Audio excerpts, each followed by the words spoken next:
আসসালামু আলাইকুম। শুরু করছি চ্যানেলের কৃষি সংবাদ। সাথে আছি আমি আনিকা জাহিন।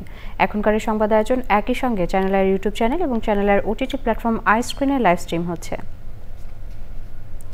বঙ্গোপসাগরে সৃষ্ট লঘুচাপের কারণে মাত্র 2 দিনের ঝড় বৃষ্টিতে ঠাকুরগাঁও ও নওগাঁয় চলতি আমন মৌসুমের উঠতি ধান ও শীতকালীন সবজির ব্যাপক ক্ষতি হয়েছে। উৎপাদন খরচ তোলা নিয়ে দুশ্চিন্তায় কৃষক।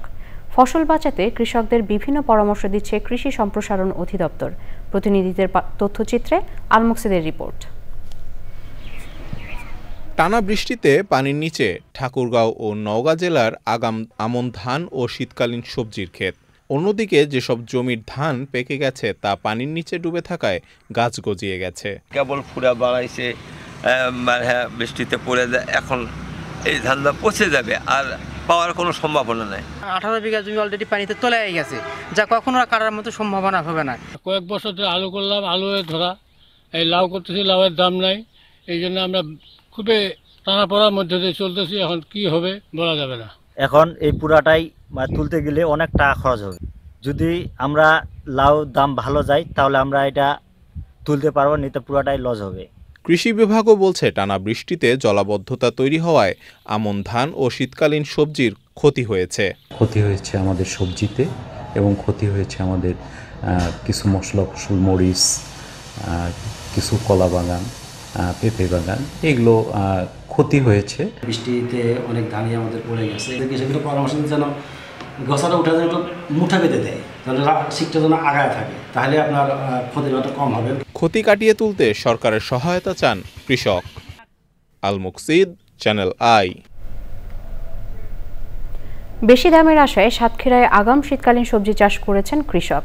উঁচু জমিতে শীতকালীন বিভিন্ন জাতের সবজির চারা রোপণ ও পরিচর্যার পর এখন বাজারজাতকরণে কৃষকদের ব্যস্ততা বেড়েছে। আবুল কালাম আজাদের তথ্যচিত্রে আলমুকসিদের আরেকটি রিপোর্ট। এবছর অতি বর্ষণের কারণে সময় মতো সবজি আবাদ করতে পারেননি সাতক্ষীরার কৃষক। কৃষি বিভাগের হিসেবে জেলায় 2231 হেক্টর জমিতে আগাম শীতকালীন সবজি চাষ হয়েছে। উৎপাদনের লক্ষ্যমাত্রা ধরা হয়েছে 33,000 মেট্রিক টন। বিলম্বে হলেও এখন মাঠগুলোতে সবজির সমারোহ। শীতকালে আমরা যে সবজি লাগাই, এটা হলো একই জমিতে 3টি সবজি লাগাই। এটা হলো প্রথমে মূলা লাগাই এবং তারপরে কপি, তারপর বেগুন। আমি 1 বিঘা 11 কাঠা জমি আগাম সবজি করেছি, ওলকপি। আমরা আগাম বেগুনি চাষ করেছি 2 বিঘা জমি।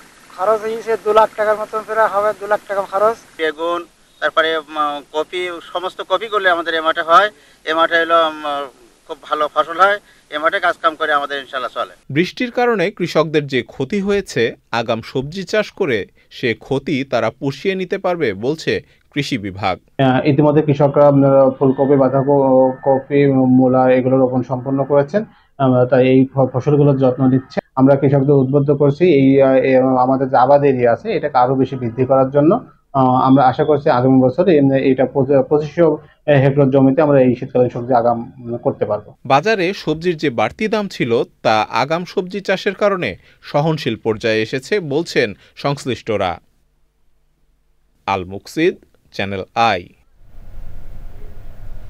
ঝালকাঠিতে 2024-25 অর্থ বছরে রবি মৌসুমে গম, ভুট্টা, সরিষা, মুগ, মসুর ডাল ও বোরো ধান আবাদের জন্য কৃষি প্রণোদনার সার বীজ বিতরণ করা হয়েছে। প্রধান অতিথি ছিলেন উপজেলা নির্বাহী কর্মকর্তা ফারহানা ইয়াসমিন। জেলায় 7,050 বিঘা চাষের জন্য সমসংখ্যক কৃষক পরিবারের মধ্যে 83,88,000 টাকা প্রণোদনা বরাদ্দ দিয়েছে সরকার। ঝালকাঠি সদর উপজেলায় 2,155 জন কৃষককে 10 কেজি করে এমওপি, 10 কেজি ডিএসপি ও 5 কেজি করে বীজ বিতরণ করা হয়।